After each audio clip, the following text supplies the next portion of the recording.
in the 21st century, humans are dealing with perceived threat all the time.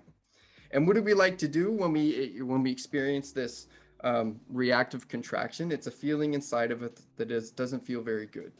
And we want to point the finger to anything that will solve it. It's this person, or it's that problem, or it's this issue, or it's this budget, or it's this spreadsheet. And we're trying to fixate on changing stuff around us. So we don't have that creative space to do anything.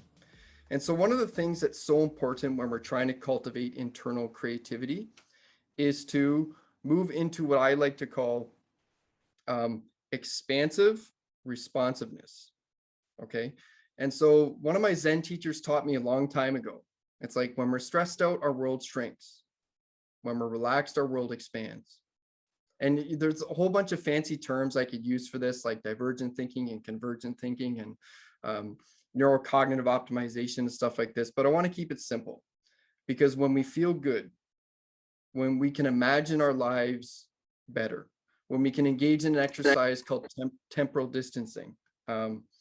Temporal distancing is the idea that we can imagine our life in the long term, not the short term.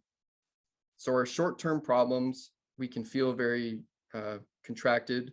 They can feel very tense. They can feel very overwhelming.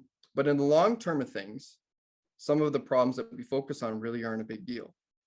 And so temporal distancing, for example, if we go on a forest walk and we can look at the trees around us, or we can wonder at the universe, induces a state of awe, wonder, and amazement, which can pull us out of this sort of reactive, contracted state, which is problem, problem, problem, problem.